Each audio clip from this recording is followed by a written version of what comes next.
Pondering my next move, staring at my track list, hope I ain't missing my window. Praying like a Baptist, Seattle's own. Tired of this Game of Thrones. They made a list of the best rappers, and guess who wasn't on? While the disrespect continues, I'm steady packing these venues. Guess if you ain't at the table, you on the menu. And I'm that spitter, baby. They don't want you to see, but everybody's south to Capitol Hill's rocking with me. Boys smoke the trays and plan to getting their life together. I'm comfortable with my role, so I'm like, whatever. Me, I ain't got a job, but I work hard. And you don't work hard, but you got a job. The irony is I'm judged while you feel the applause. I'm slept on, that's why I had to set this alarm. My dudes is armed, I'm armed with this arm charm. Body banging like she got that cream from Barry Bonds. Yeah. I did it for the city, I did it for the love, I did it for the people, I did it for us. That Trae season is here, a real hitter with a mic, I'm everything that they fear. With that hood ain't the same, I was all on their ass, I'm level-headed. So yo, my dudes love when I spaz, and I'm so over Seattle's passive-aggressive attitude. They don't call you back, what they really saying is F you. While I'm from the same place, I move at a different pace. I prefer if you just said it to my face, damn, I did it. I did it for the city, I did it for the love, I did it for the people, I did it I hate for these us. average dudes with they average spit, writing average rhymes, knocking average chicks. The closer I get, I can feel the people starting to shift. I'm loyal to a fault, and everybody can't come with. Rap's a rich man's game, I'm only playing with change. They bang models and singers, I'm knocking my own flame, I'm different. The crowd, I move with the chosen few. Black thoughts, I could be the front man for the roots.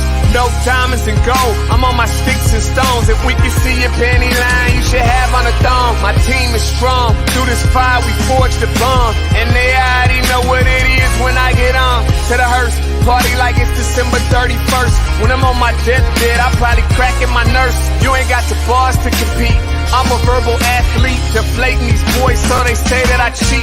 Damn, I did it. I did it for the city, I did it for the love, I did it for the people, I did it for us.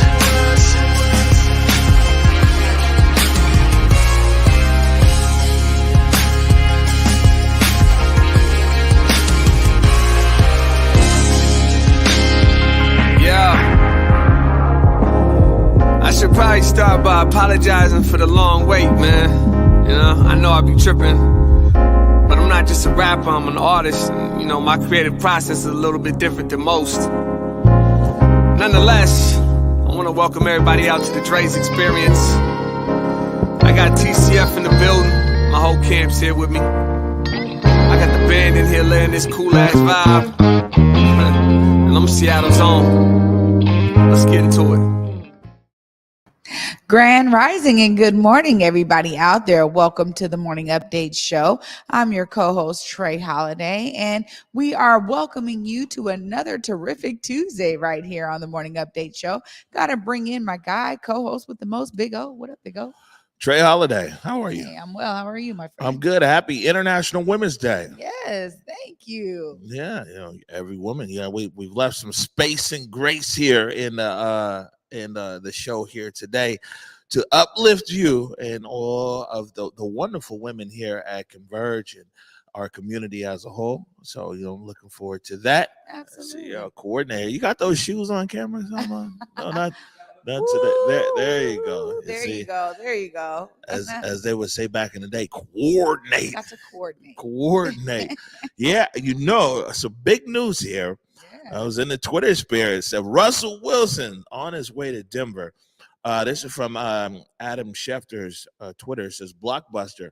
After weeks of negotiations and one of the largest trades in NFL history, the Seattle Seahawks and Denver Broncos have agreed to terms for a deal involving Super Bowl winning quarterback Russell Wilson, sources tell ESPN. Trade is pending a physical and Wilson's approval. Wow, here we go. Oh, man, they're shaking it up as they always do in the NFL. Wow, man, Russ has been like such a staple here to this, to our city, to our fans, and our community. So yeah, it'll be interesting to see what happens. But as they say, the NFL, just like the Morning Update show, the show must go on. There it is. With or without. All right, good morning, everybody. Welcome to the Morning Update Show. I want to remind you right now, it's a great time for you to tag and share the stream. Go ahead and tag and share the stream with people you feel would appreciate culturally relevant news and information emanating from right here in the Emerald City. Want to give a big shout out to our partners over at the South Seattle Emerald and also KBCS 91.3 over at Bellevue College. Remind everybody that you can listen to the Morning Update Show anywhere that you listen to your favorite podcast. There's SoundCloud right there, but you can go to Google, Spotify, iTunes, anywhere that you listen to your podcast. All you have to do is search Converge Media Network. Point in the show right here, we like to share this link. This is coming over to us from hereforuswa.org. So Mom's put that in the comments there. And, you know, Trey, this is a online resource right here for people who are in our community or vaccine hesitant, and also resources there for people who want to get vaccinated, need booster shots or testing information. And yeah, this is a real interesting time around COVID. There's a lot of changes that are happening right here. And I think that, you know, one, people are tired for sure, but there's also a danger out there around COVID as well. And the website is kind of there to address people and saying like, hey, if you still want to get vaccinated, here's a way to go about it. Yeah, you know, they have a comprehensive list so people can get the resources they need. But I like how we really talk about, you know, people that are still hesitant. And, you know, trust me, it makes a lot of sense for many of us out there because this information has been, you know, kind of on a spiral. We've been hearing one thing after another. Now we're going to be seeing mask mandates lifted this weekend coming up. I mean, there's a lot of different information that's been coming out. So we understand that hesitancy, and they've created some communications to really try to address that. Yeah, no, for sure. So yeah, here for us.org. And actually there's gonna be a town hall that's coming up here in the next few weeks there. I've been checking out the emails going back and forth with a broader discussion around this vaccine in our community. Man, For Culture. You know, I talked to For Culture. They said they was like, oh yeah, man, we like what you said, going into the bag. For Culture. They're going into the bag once again here. 2022 project grants. Need to apply by April 20th. We've got a link there in the comments. Once again, For Culture is showing up big for community. Yeah. And you know what? We love their intentionality, honestly. I mean, the fact that we have been able to connect with them, talk to them about these funds and their intentionality behind them. I mean, when we talk about artists needing these funds, it is real out there. And, you know, we are made a better city through all of the arts work that is going on in our city. You know, having T-Dub here to be able to share all the wonderful things that are happening. I mean, I've been able to go to some of these art exhibits that I know are sponsored by, you know, For Culture. They are, you know, artists that, you know, are continuing their work because of these monies coming out of For Culture. So yeah, digging that bag, For Culture. We appreciate it. And if you guys are an artist or know somebody out there, make sure they know about this opportunity. Yeah, no, there's lots of good stuff there that's going on.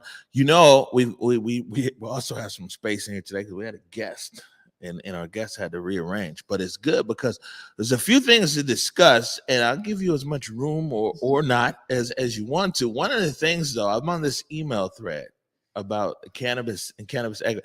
At this point, as somebody who reads a lot, I'm kind of like, well, there's a lot going on, but you know, I didn't know if that was something that you might want to, you know, bring to the general public here or not.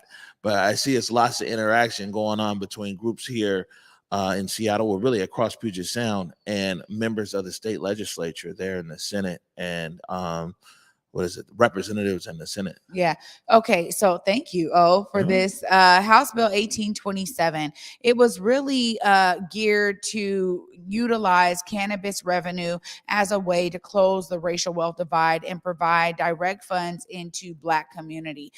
We've been talking about the need for funding in Black communities because we know historically, due to, you know, us understanding the history and all of the facts and data and the analysis of the data around this that, Black communities were intentionally divested from. And so the ideas of, at the state, level, they were able to do something about this.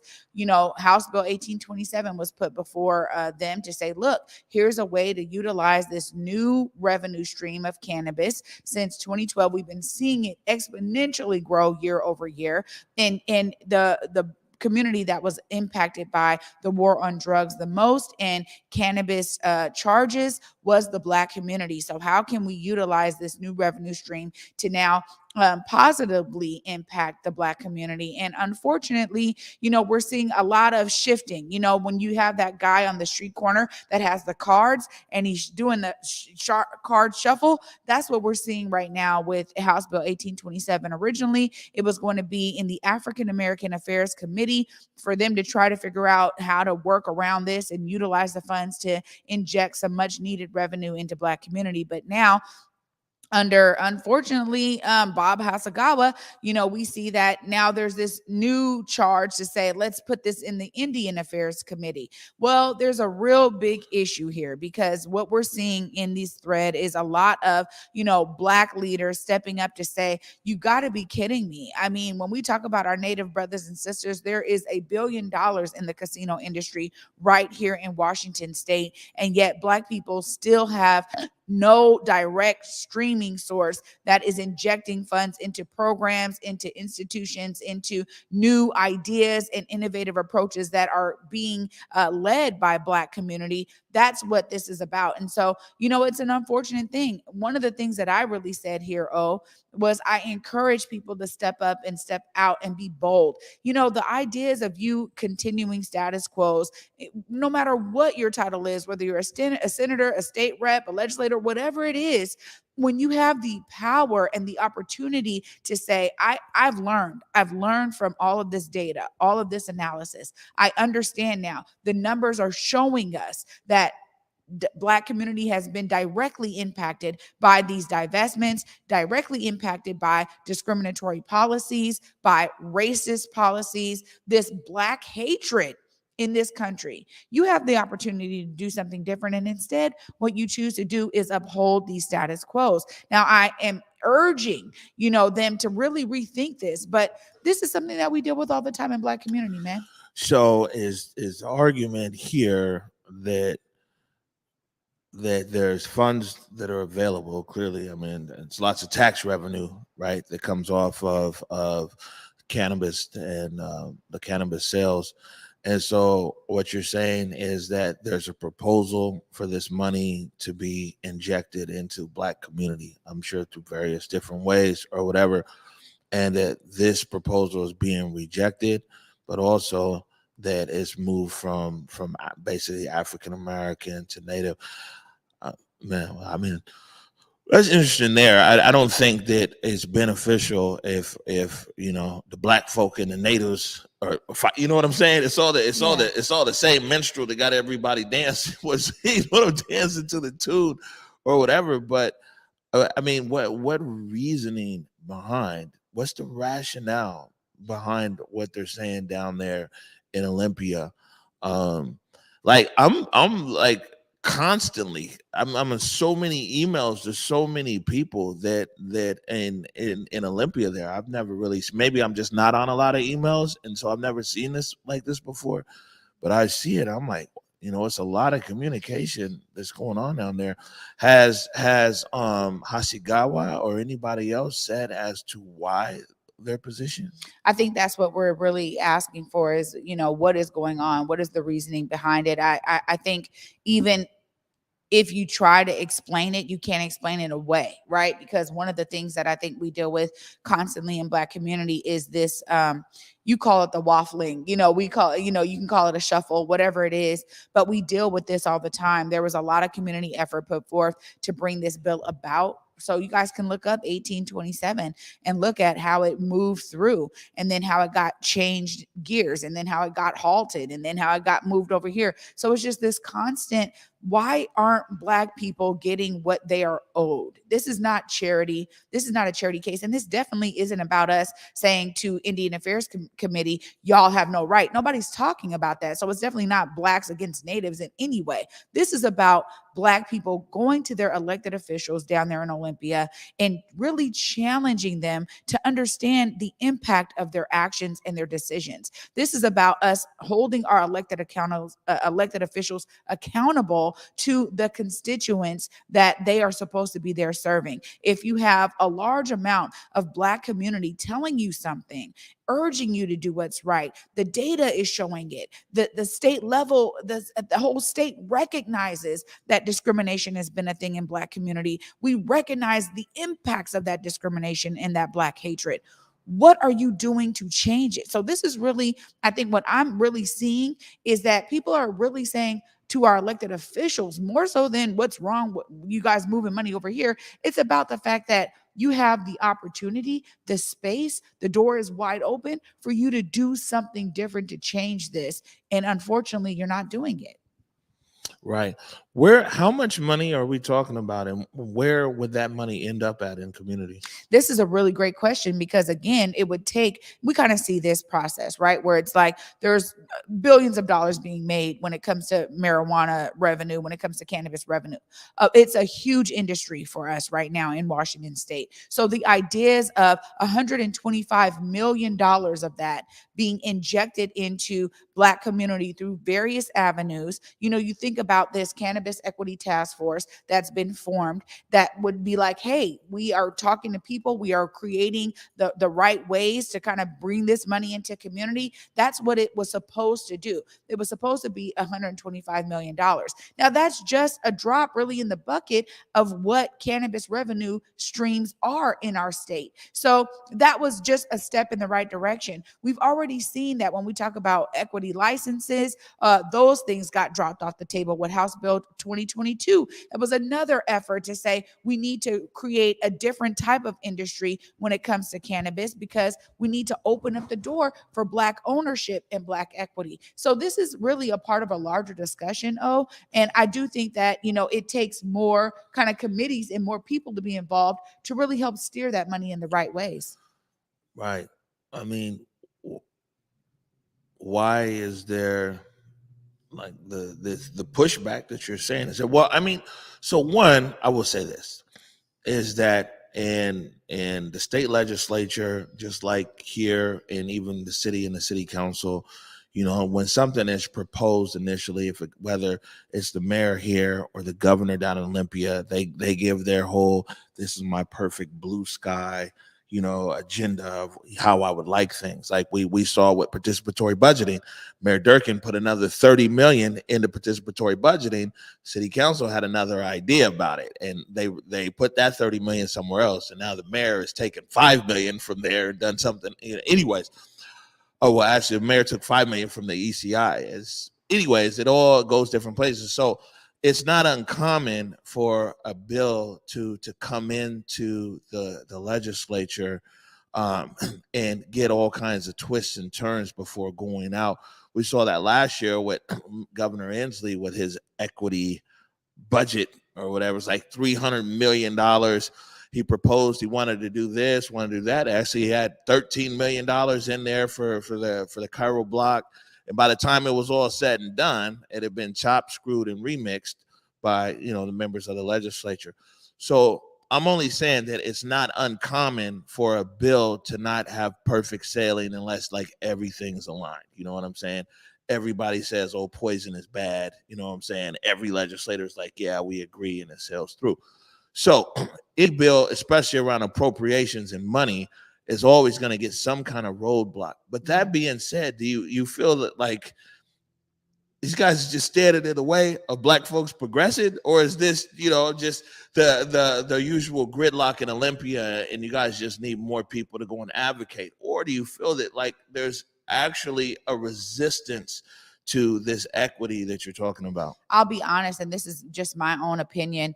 I do see a real resistance here. I mean, we're talking about something that had already been whittled down. Oh, right. Because initially there was a larger ask. Initially, there was a lot more on the table. That's why I'm talking about even House Bill 2022 when we talk about equity licenses. We are one of the states that have some of the highest revenues in cannabis, yet we do not have an equity program around cannabis. There are other states, California, we see it in Denver. It's happening across this country, but for some odd reason, we can't seem to find a way for us to provide equity in the cannabis industry. Now, this is something where, in my opinion, there is a resistance to Black brilliance thriving in our state for some odd reason. And we got this amazing legislative Black caucus, but were there enough of them to say, you know what, we agree with this and we're going to kind of stand in solidarity in our Blackness? No, because Black is not a monolith. We understand that. So,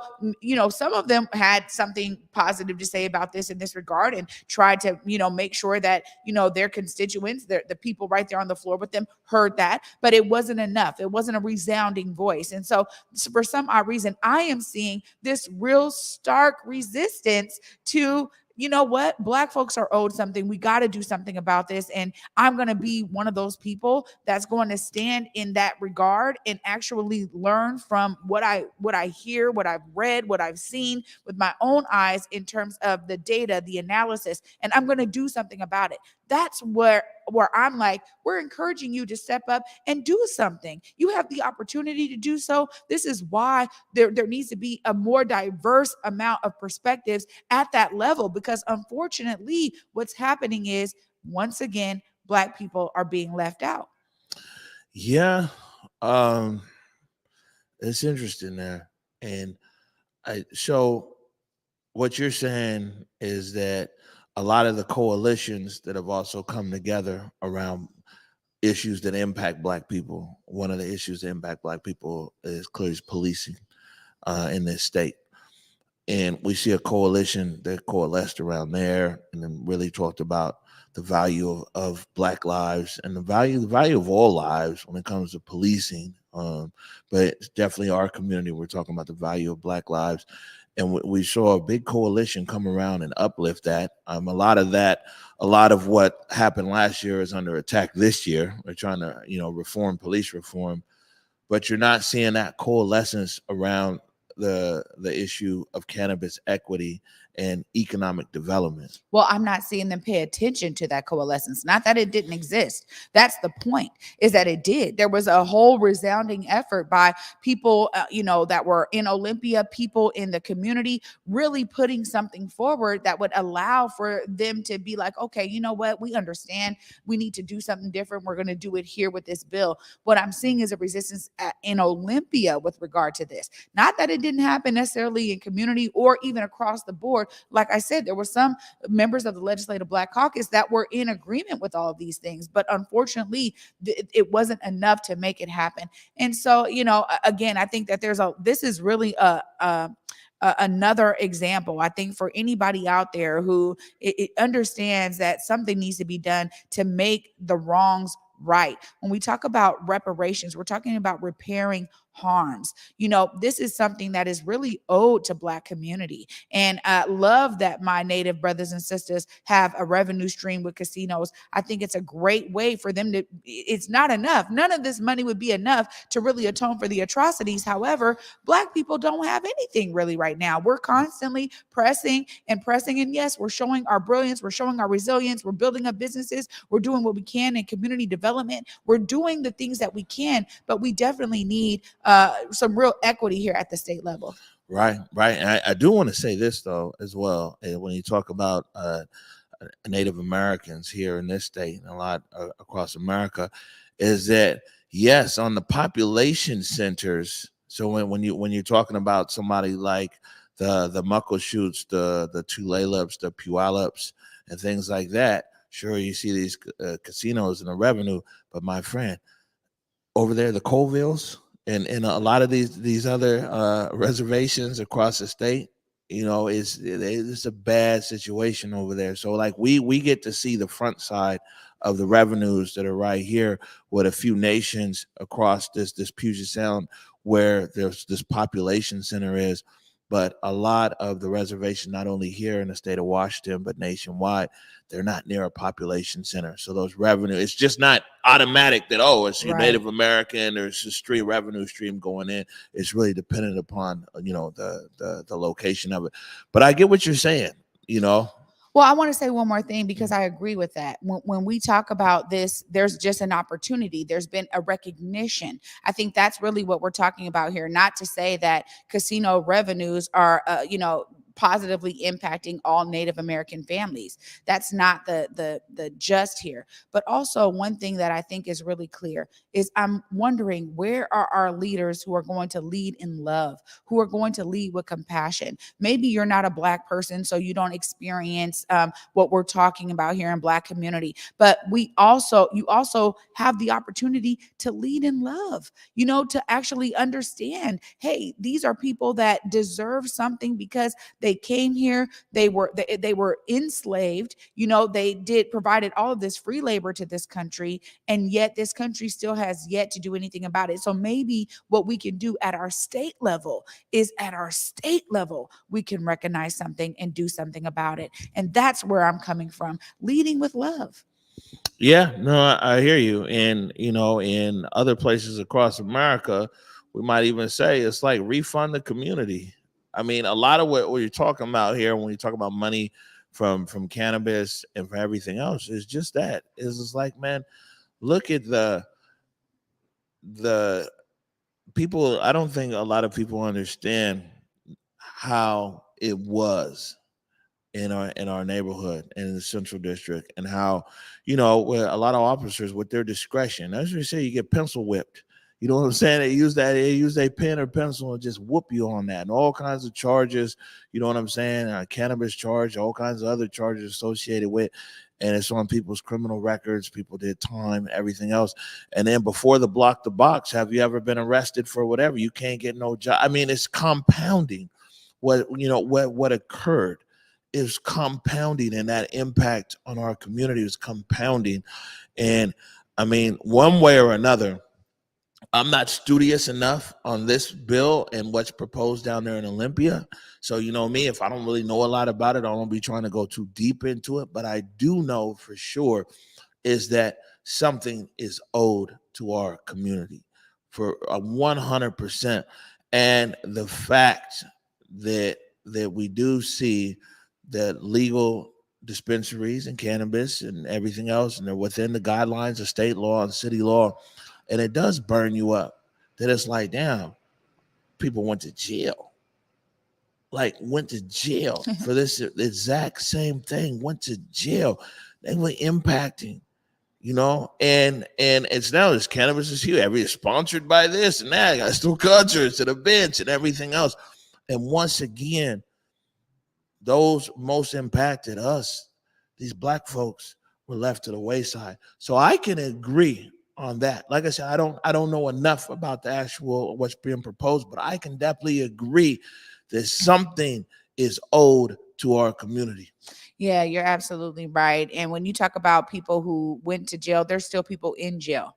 When we talk about, cannabis being legal, we still have people that are fighting charges right now to this day to get released because of the legality, that the legal space has changed. The environment has changed. And yet there's still people serving time. So I definitely want to, make sure that we make note of that. This is something that is owed. This was a way to really begin to repair those harms. It wouldn't do the full reparation. It wouldn't repair everything, no, but it would be a really great start. And it's unfortunate that we once again have a system where we're having to press against what is now being suggested. I wonder how many prosecutors prosecuted people on weed charges, and when weed became legal, was sitting there. I mean, they was probably smoking the whole time, for one. You know what I'm saying? What be interested is, like, probably smoking the whole time, but be interested in how many people in the criminal justice ecosystem there, you know what I'm saying, are partaking and been partaking, and we've paid the price. Somebody put in the comments, it's like, man, pay the fee, Washington State. Yeah. I mean, one way or another, I don't see this issue going away. There has to be some kind of outcome with this session is coming to an end, or it's come to an end. So now this will have to be taken up in the next session, correct? Yeah, absolutely. And I also think too that, those you gotta atone, you gotta actually be accountable for your decisions at the end of the day. And I think that, one of the things that has allowed certain things to kind of coast by is not enough individuals, like families, people on the ground that are in, hey, I just got to work, I got to go home, I don't really have time to kind of engage in this civic process. Not enough of us are really that engaged and educated on what's being done with the people that we elect, the people that we say, okay, yeah, I'm going to trust you to serve me and serve me well. It's not known how they move, really. And so I think that we really have to change that scope, and educate people so that they understand this is the power of your vote. This is the power of your voice. And together, this is the power of our collectiveness. I think it's important at this point. All right, good stuff. Good conversation here on cannabis. But before we end this segment, for people who want to research this, you can tell them the bill again. Yeah, it is House Bill 1827. Please look into this. You guys can probably see how it moved, how it got blocked, how it got shifted, how it got changed. House Bill 1827. All right, there it is. So today, International Women's Day, we're going to take a quick break. And when we come back, we're going to uplift some women in our lives. You're watching the Morning Update Show. Hey there, it's Trae Holiday. And of course, Besa and I had to take a trip back to Market Street Shoes to grab some items. They always know what to show us. And let me tell you, we both spent quality time to be sure we collected some amazing additions to our wardrobes. They have some of the most unique bags, shoes, and accessories. I mean, the whole shebang. It's always a good time when I get to shop with my girl Besa. Make sure you go check out Market Street Shoes, y'all, and you too can walk out with some dope gear.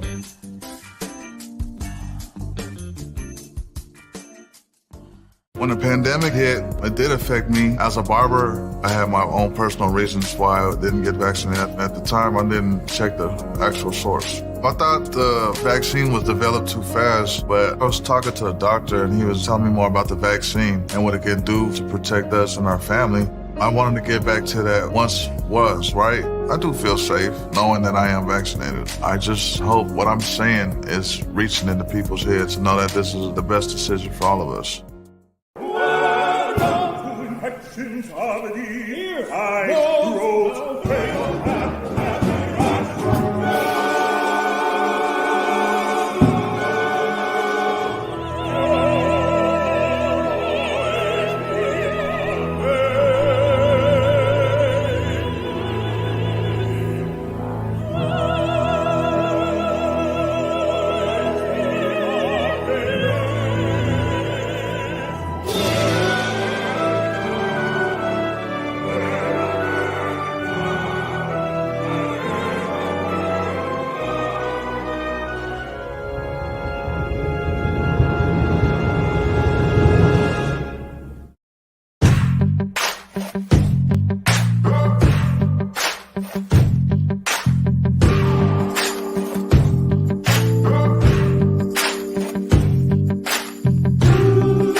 All right, welcome back to Morning Update Show.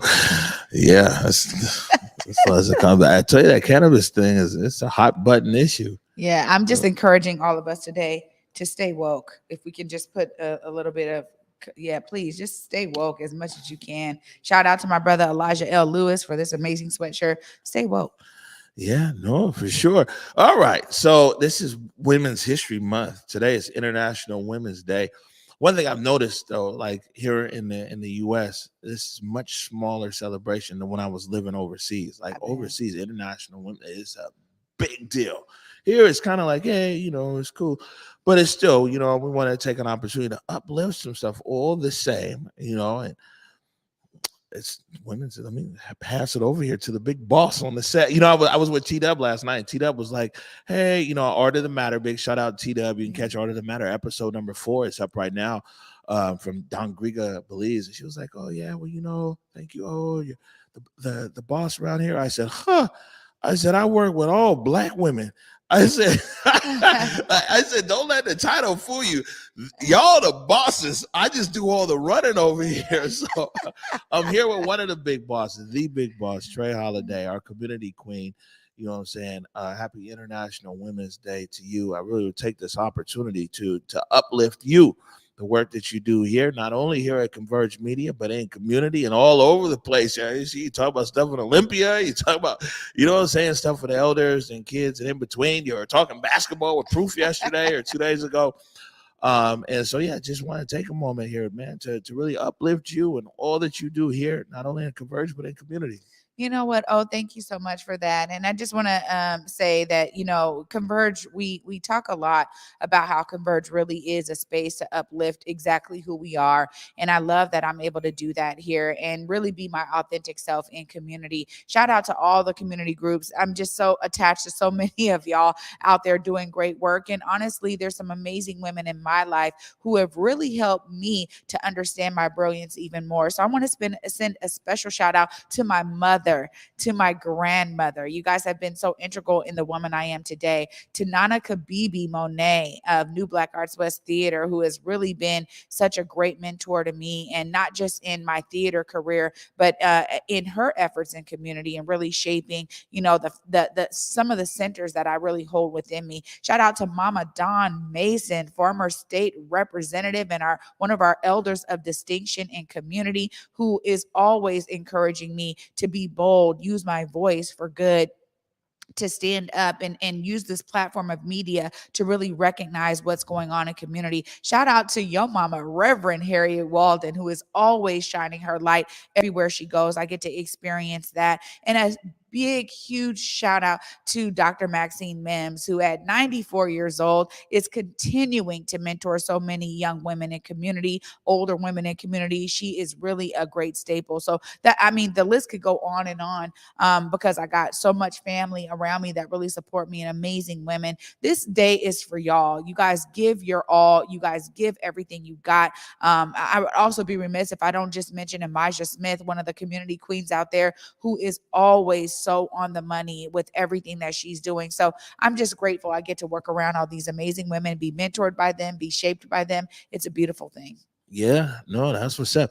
Yo, this is just like one of the rap albums, right? So I'm going to give a big shout out. You know what I'm saying? Ray Ray, Pookie, you know what I'm saying? Big Donald, Little Donald. The list goes on and on. But I mean, it's great because it's just there's so many phenomenal women. And let me say something right here, right? I just thought about this. Let me say something right here. In this here, Emerald City, in this city of Seattle, and the people who don't never get no credit, but who show up and have the most backbone and been consistent decade after decade are Black women, 100%. And you see who gets the airtime on the camera, who gets the media, and everything else is men. And in our community and out of our community, and Black women are consistently overlooked over here. They show up day in and day out. It's real deal. And they show up not only in community, they show up in the home with the kids. They show up at school. They show up in the streets. They show up at City Hall. Man, any progress that Black people have made in this city can be directly tied to the strength of Black women here. 100%. And when we saw Davita Briscoe was here just the other day, and she talked about, women having more voice at the table in conversation. Every conversation that occurs in this city that involves Black people, Black women need to be there and be present and stop being overlooked. If you a man, Black, or any other color, stop gatekeeping. Stop excluding these Black women from the conversation. Stop excluding these Black women from the table. These are the people who have kept us here and pushed us forward. And it's 2022. You know what I'm saying? And Black men need to stand right next to Black women and kicking in the door and running over the gatekeepers and, putting Black women in the positions that they're supposed to be in. You get no argument from me over here, Omari, when you're talking like that. No argument at all. I agree 100%. And it is something that we know is rarely really told. Those in community, it's like if you know, you know. I mean, I'm talking about people that have been silently pushing boundaries and moving things forward in so many different sectors. I think about amazing Miss Patricia Valentine, who has been so integral when you talk about so many different cosmetologists we see out here because she was running the school up there at Seattle Central. I think about your mother. I think about my mother, who was one of the family support workers up there at Madrona K-8 and was doing everything for families, was one of those family support workers that said, no, I'm not going to be the one that says this is not my job. I think about so many different Black women who are constantly pressing in all of these sectors of our society. But you are right, sometimes they're overlooked. And today you will not be. We'll make sure that you guys get your just due. Yeah, man, stop playing. I'm going to tell you like this. If it would have been a Black woman on the city council the last few years, we might have some different results around here too, on the real, better uplift these Black women. Me, I ain't got no choice. I work for them. But like you guys out there, you better be able to, hey, somebody, look, do we have a choice? we ain't got no choice. But nah, it's a real good thing. And I will say this is that, Converge, when you talk about it, right? So when we say on camera, like on air, right? On camera, you got me, Mike Davis, internally in our production, and then externally, but still on camera, Marcus Trufant and Anthony Love. So Truly Unruly and Traveling While Black in Seattle. But for the women, there's Trae Holiday, there's Basa Gordon, there's Takia T-Dub Ward, there's Julia Jesse, then there's Jessica Trufant, there's Marley Love. So it's like there's six Black women. I mean, there's more Black women on air at Converge than Black men. There's more shows that are led by Black women or co-hosted by Black women than Black men on Converge.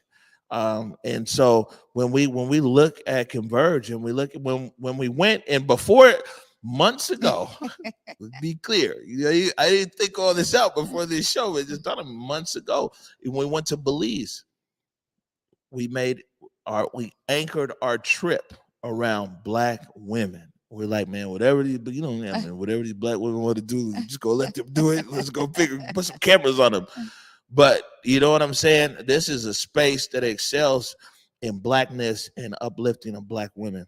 It really is. And it's something that I get to experience every single day right here at Converge. And I think that's another reason why when people come here and actually look at all of our shows across our platforms, they really can feel that. They really can. It's intentional. And honestly, all of us queens here at Converge, we all feel that. Yeah, no, good stuff. Speaking of speaking of a lot, man, I'm just so much going through my head right now. I'm like, anyways, the best thing is we live this every day. And so, it's cool for a day of uplift and everything else, but this is how we live. This is who we are. We're going to take a quick break. And when we come back, we're going to go right into an episode of Traveling While Black in Seattle. So Anthony and Marley Love, they went to go see Blue, right? And I know you went to go see Blue too, and it was you said it was an amazing experience. Anthony and Marley went to go see Blue. Me and Basa are going tomorrow. So me and Basa are going tomorrow night. But we've got this episode right here of Traveling While Black in Seattle when they went to the Seattle Opera and they saw Blue. We're going to go right into that right after the commercial break. You're watching the Morning Update Show.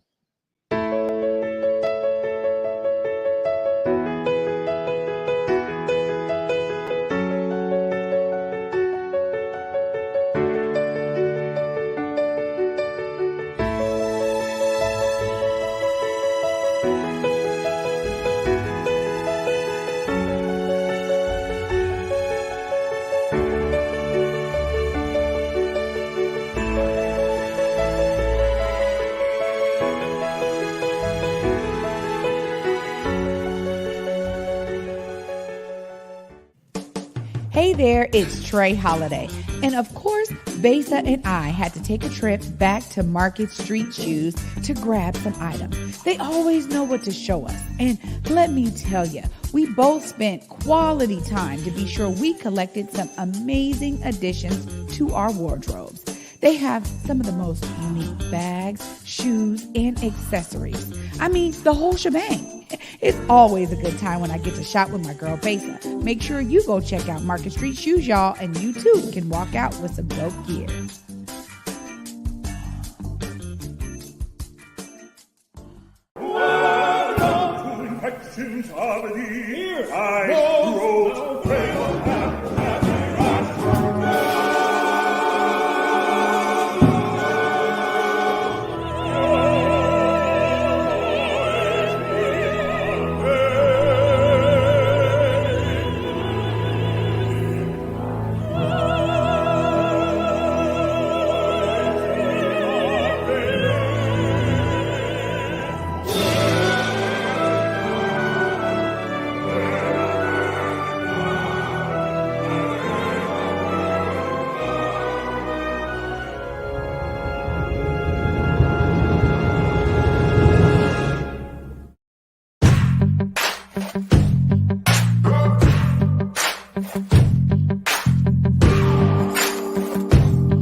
Welcome to Traveling While Black in Seattle.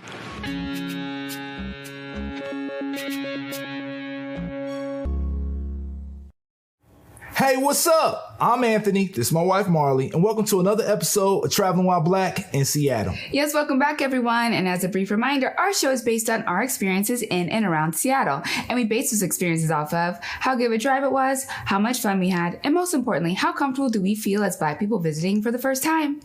Even though the opera is seen as a symbol of cultural excellence, Mars and I never really been motivated to attend one. That was until we caught wind of a national Black touring opera. It's called Blue, and it has an all-Black cast. It also has a libretto written by a Black librettist. And if you're wondering, libretto refers to the text of an opera, whereas a librettist refers to the individual writing that text. Also important to note is that Blue is only showing at the Seattle Opera until March 12th, so you have to hurry to catch it. Yes, but not before you watch this episode. And as always, let us know what you think. When most of us think about the opera, we picture a person performing loud vibrato, singing in a foreign language, and for a few of us, we also picture exclusively white people.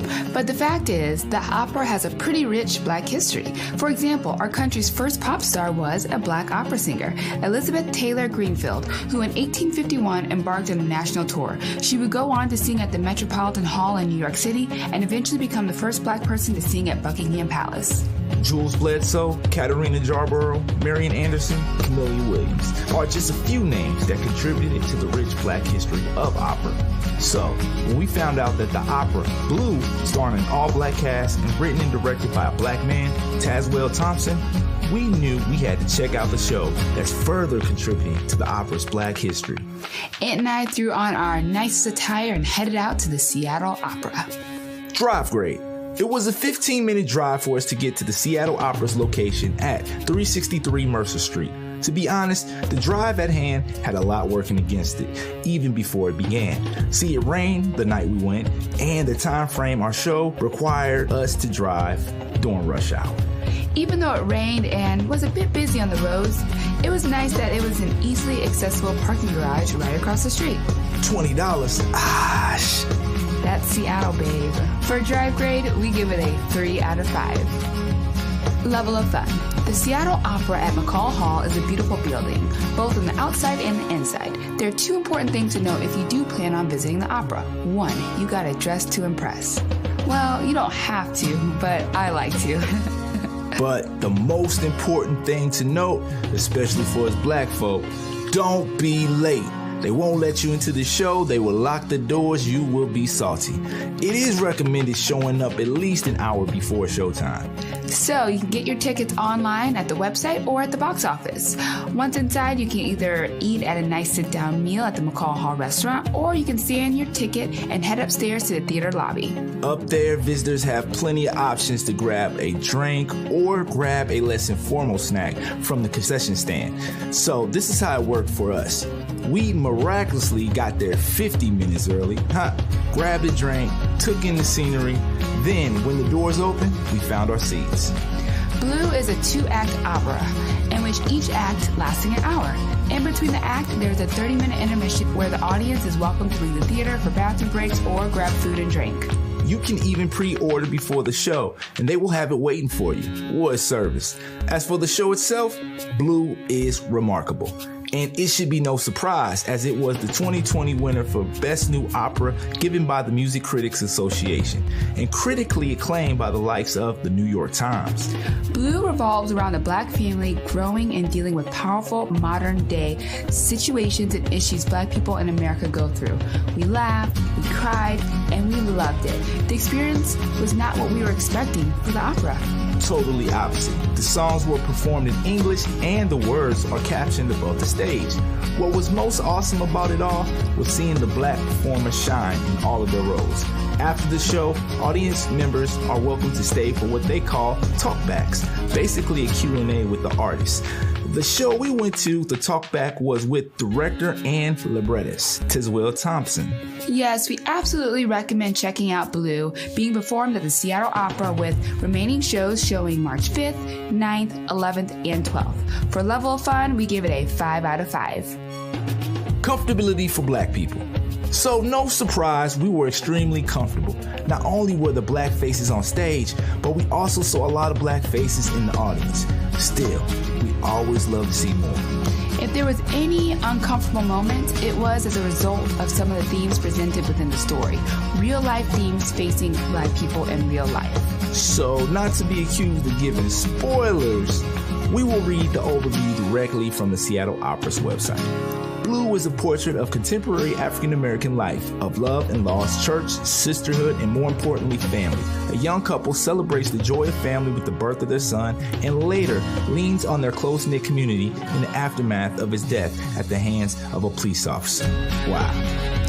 Again, we highly recommend that you don't miss out on experiencing this powerful story. And don't forget, you have to hurry.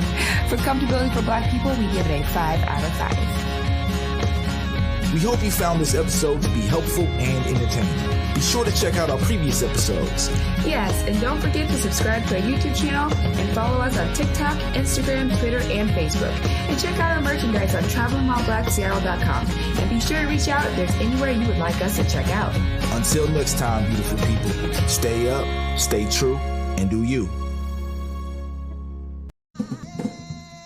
In the depths of Belize, the travelers come across the waters, harvesting with their hands, learning of resilience rooted deep in the lands, culture thriving like a fire ablaze, sizzling with a pop and a chop, sharing its ways. Knowledge simmers and grinds into the hearts and minds, cutting away from the surface stories and colonial lies, boiling it down, breaking its shell as the truth pours out and gets plated collectively with love, spooned into bowls, feeding the soul. Garifuna, alive and strong at Palmetto Grove. Hey there, it's Trae Holiday. And of course, Besa and I had to take a trip back to Market Street Shoes to grab some items. They always know what to show us. And let me tell you, we both spent quality time to be sure we collected some amazing additions to our wardrobes. They have some of the most unique bags, shoes, and accessories. I mean, the whole shebang. It's always a good time when I get to shop with my girl Besa. Make sure you go check out Market Street Shoes, y'all, and you too can walk out with some dope gear.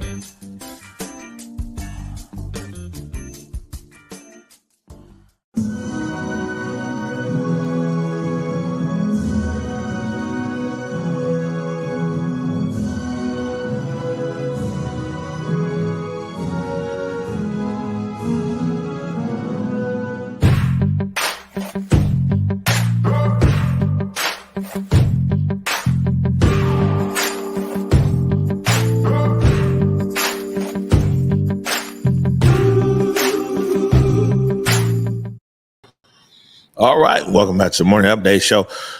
Man, these guys traveling while black in Seattle, they get to go to all the fun stuff, huh? Yeah, I just love it. I mean, of course, immediately I was like, hey, you guys tell me when I can join. Because I'm trying to go hang out with them. Amazing. Yeah, I mean, some of this stuff you should probably go, because then that's another black person in the audience. Yeah. You know what I'm saying? They Right. always be looking for that. Be like, man, how many black folk around here? Yo, also here in this break, we just saw Beauty and the Beast on the Pacific Northwest Ballet. That is March 20th through the 27th. And we're going to be talking about this a bit more, because this run of performances is geared towards young people, introducing young people to the ballet, different kind of setup. There's a narration going on, and everything else. I think you probably got some young people in mind who we might be able to share this experience with. Absolutely, I do. I can't wait to send out some invitations. I got, of course, my son who just loves arts and theater. I mean, he really is. He gets really captivated by what's going on stage. I think he loves live performances.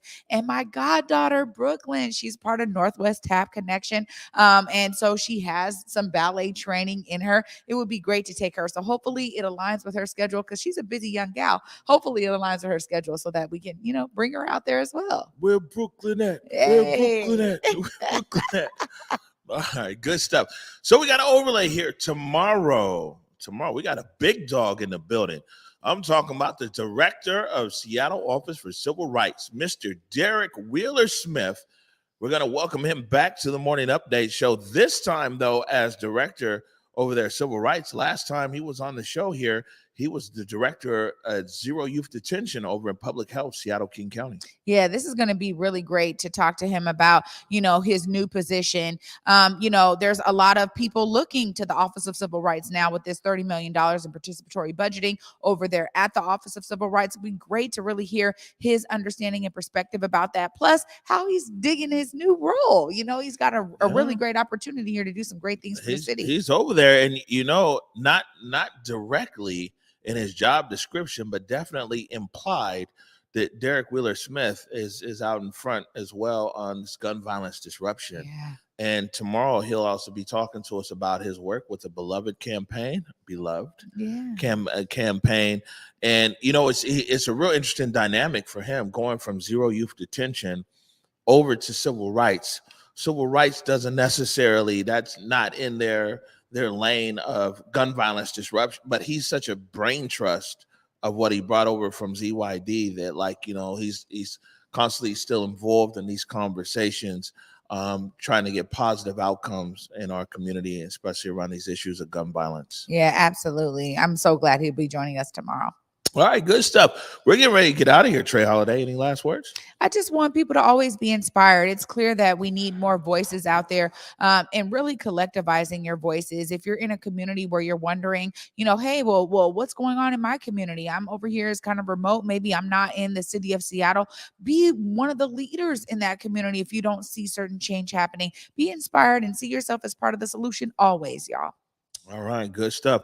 On this International Women's Day, want to uplift the legacy of my late Grandma Maud Salisbury. Today was her birthday. You know what I'm saying? So wherever you at, Grandma, thinking about you and the the legacy that you leave behind here.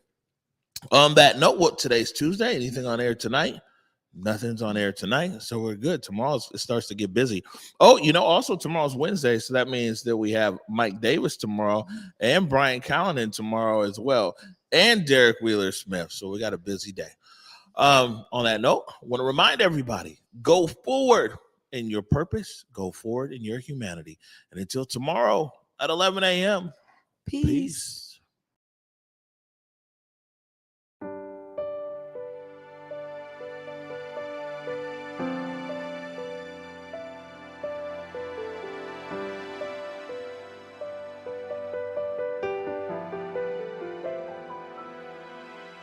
What do I see through a lens of fear? 1,000 little steps to go. What do I fear after all these years? Lord knows I don't even know. I've been running on the edge of a sundial, sleeping in the shadow. I've been begging you to than hiding beyond the unreachable. Looking out left on a right-hand turn, just trying to make a deal. Lazy shoes and love is a love that churn. That's the kind of food that heals. I've been searching for the end of an era, waiting to be ready.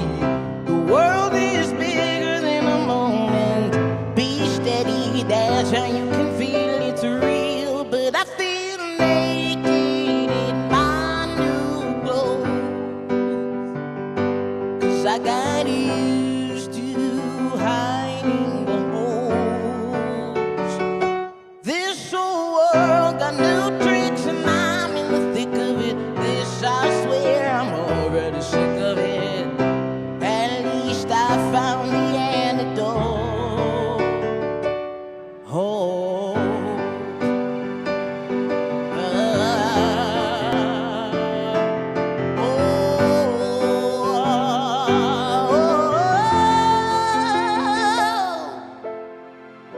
I know no one is a shadow. I know no one is a shadow. I know